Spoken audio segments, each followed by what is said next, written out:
Hello students, स्वागत है फिर से आपका एक नए लेक्चर के साथ और जिसमें कि हम पढ़ेंगे आयोनिक ठोसों के बारे में। आयोनिक सॉलिड्स, जो आयोनिक सॉलिड्स हैं वो जो हमने पिछले उसमें आणविक यानी मॉलिक्यूलर सॉलिड्स पढ़ाए थे, इस बार है ये आयोनिक सॉलिड।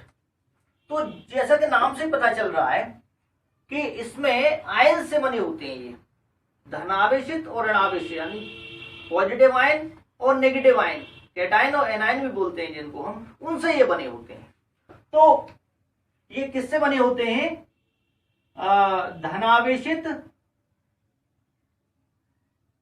धनावेशित आयन, जिन्हें हम कैटायन और ऋणावेशित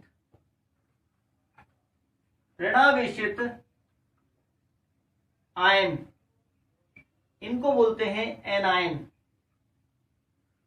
से बने होते हैं।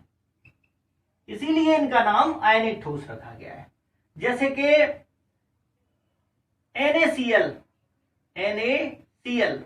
NaCl में देखिए आप, एक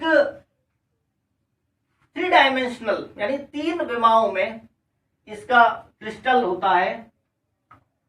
Na positive Cl negative, Cl negative Na positive, इस टाइप से बहुत बड़ा इसका, और एक प्रॉपर अरेंजमेंट।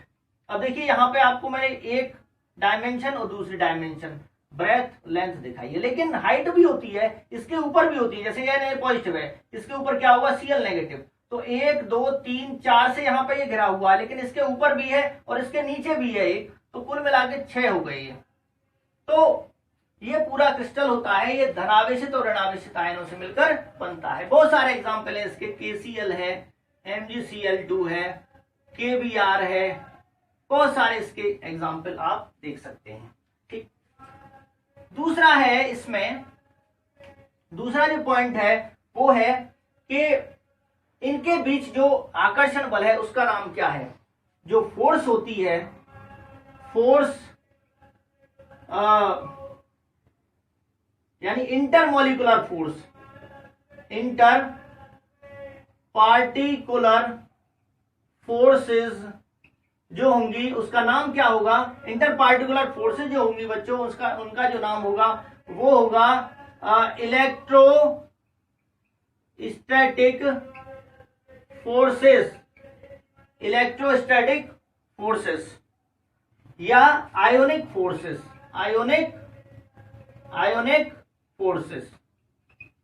ठीक, विद्युत संयोजक बल भी बोलते हैं इनको। क्या बोलते हैं हम? विद्युत संयोजक बल भी बोलते हैं।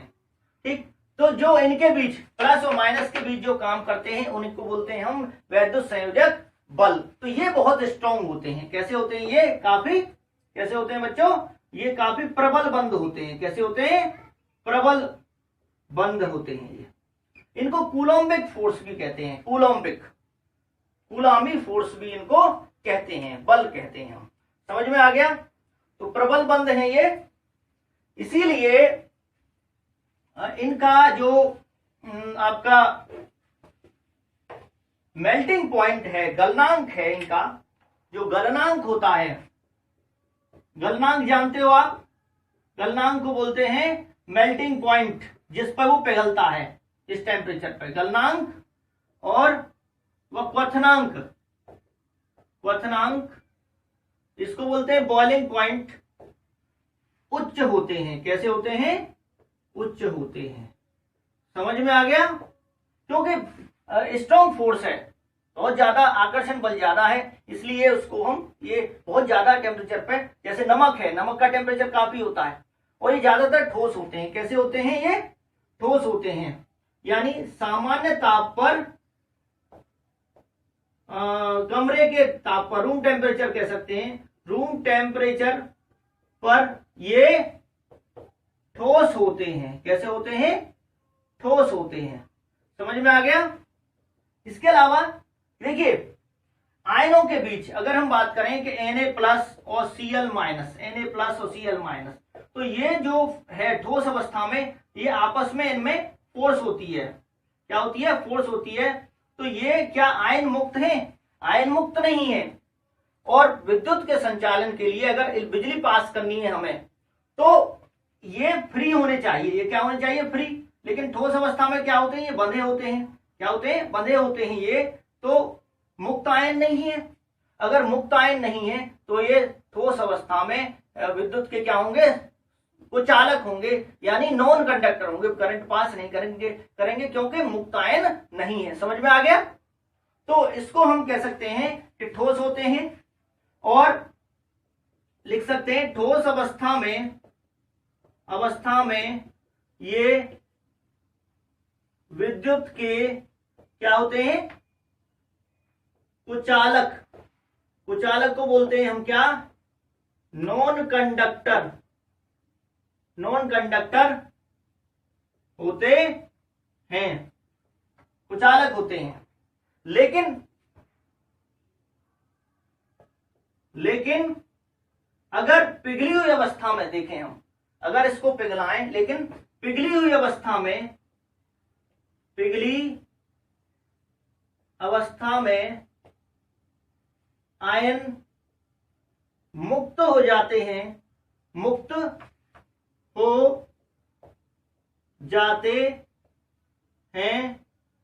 और ये सुचालक हो जाते हैं। या जलीय विलयन में अगर हम घोलें इनको, तो जलीय विलयन में क्या होता है बच्चों, कि जलीय विलयन में जो आयन हैं वो फ्री हो जाते हैं। ये लिख लिया आपने। तो इसमें देखिए जलीय विलयन में अगर पानी में घोलते हैं, अगर हम इनको किस में घोलते हैं, वाटर में घोलते हैं, तो देखिए ये वाटर है और यहां से Na पॉजिटिव अलग हो गया, Cl नेगेटिव अलग हो गया, तो आयन मुक्त हो गए। ये घूमेंगे, मूवमेंट करेंगे और इलेक्ट्रिसिटी का चालन करेंगे। तो या तो जल में या पिघली हुई अवस्था में जो फोर्स होती है इनके बीच, ये जो फोर्स है ये क्या हो जाएगा, बंध टूट जाएगा और ये अलग घूमेगा, ये अलग घूमेगा, तो करंट फ्लो हो जाएगा। तो ठोस अवस्था में वो आयन बंद होते हैं, यानी कि ये मुक्त नहीं होते, और मुक्त होंगे जलीय विलयन में या पिघली हुई अवस्था में, इसलिए सुचालक हो जाते हैं। समझ में आ गया बच्चों। तो ये इंपॉर्टेंट है आपका। इसके अलावा ये मैंने बताया था गलनांक क्वथनांक हो गया इनका, और ये क्या होते हैं कि भंगुर होते हैं, यानी कि ये भंगुर होते हैं, भंगुर को बोलते हैं ब्रिटल। यानी कि अगर किसी से अगर हम चोट करते हैं, इस पे हथौड़े से इनको अगर हम पीटने की कोशिश करेंगे तो ये पाउडर के फॉर्म में बिखर जाएंगे, पाउडर की फॉर्म में बिखर जाते हैं। जैसे नमक का कोई टुकड़ा है, उसको फोड़िए आप, तो उसमें क्या हो जाएगा, वो पाउडर की फॉर्म में बिखर जाता है, इसलिए ये ब्रिटल होते हैं, अंगुर होते हैं। तो ये आपके आयोनिक ठोस हो गए, इनमें स्ट्रॉन्ग फोर्स होती है, ठीक है बच्चों। तो इसलिए इसको हम ये आपको हमने इसके बारे में डिस्क्रिप्शन बताया है। कैसा लगा वीडियो आपको, ठीक है, लाइक करना, थैंक्स।